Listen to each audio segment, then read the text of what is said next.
Thank you for tuning into our podcast, Canal Days, what life was like in the industrial Connecticut River Valley of Massachusetts. I am your host, Carrie, and joining us today is Holyoke's very own local historian and creator of the historical tours of Greater Holyoke, Robert Agawam. He personally offers and leads public and private tours, as well as presentations of historical sites within communities throughout the state of Massachusetts. And currently the communities he has chosen to focus on this year are Chicopee, Holyoke, South Hadley, and East Hampton, and also Granby and Amherst as well. His tour spotlights local canals, reservoirs, cemeteries, and churches, as well as various parks and streets and selected historical houses within each community. And in today's episode, we'll be discussing the Massachusetts State Veterans Cemetery in Agawam. So tell us about the memorial walk in the Agawam Veterans Cemetery.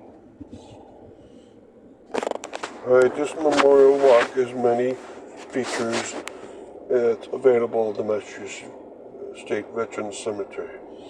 And there's 4 of these around Massachusetts, so you gotta give the full name in Agawam.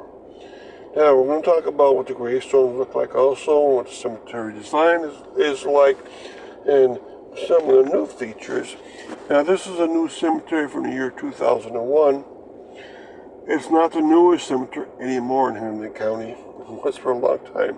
But as of last year, in the year 2023, a new cemetery went into Ludlow called the Reservoir Cemetery. And so it has a competitor.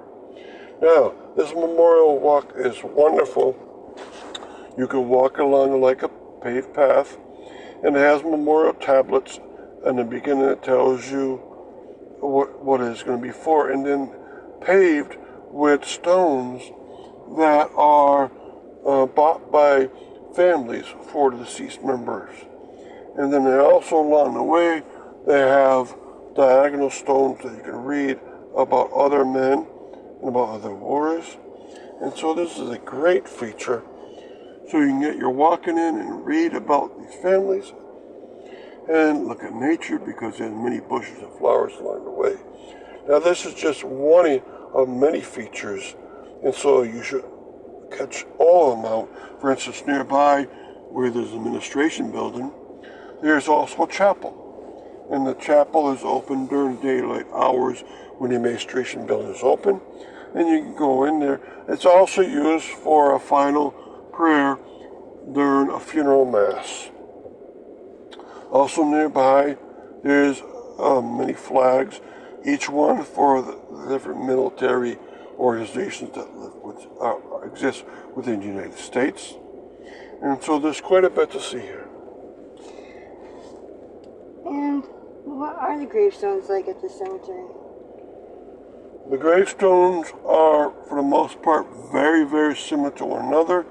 They have to be by design of the cemetery. You can only have white granite tablet gravestones for any given one person, and on it you'll have a uniform information, the person's name, so forth, a little cross on the top of it, person's birthday and death date, and also in the middle you're going to have the unit that they fought for, the military group they fought for, and then which war they participated in. So for this one I'm going to read you, it says Howard A. Barden, Tech 5, U.S. Army, World War II, birth date and death date. Right, Technical 5, and he was in the U.S. Army. So it has that for every one of the stones. They're all the same no matter what.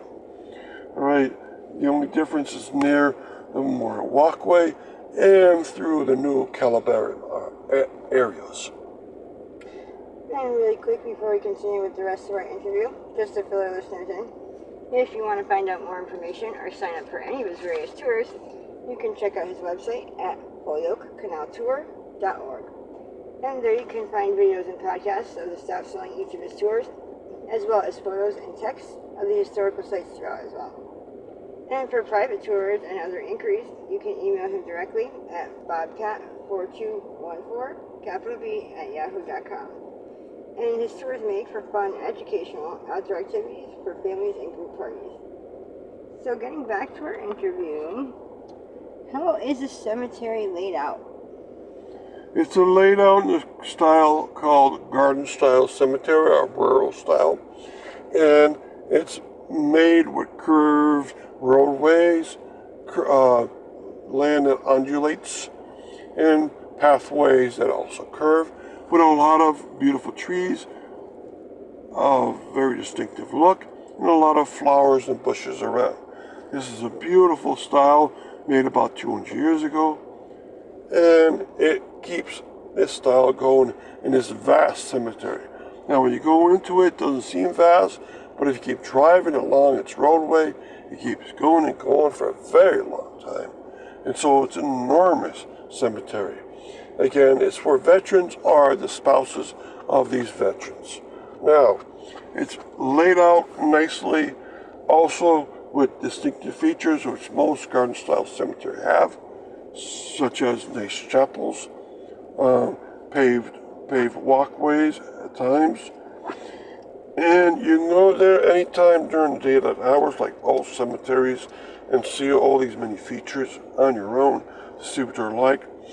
And most garden-style cemeteries do not require uniform gravestones. This is one that does. There's another one like this that's for citizens, not for veterans. That's in Springfield, called the Hillcrest Park Cemetery.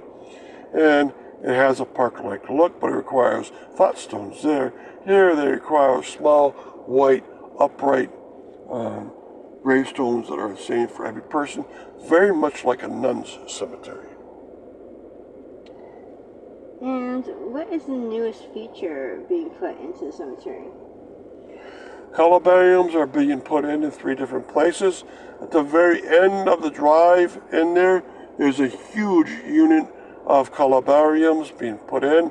These are for cremation people that have now their ashes inside of urine, and they're being put into these locked chambers.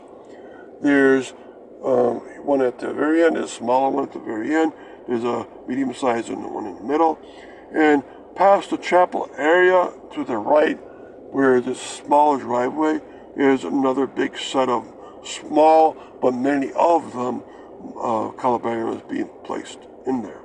So this feature is great because now families have the option in this beautiful cemetery to put the deceased one's ashes in a nice area.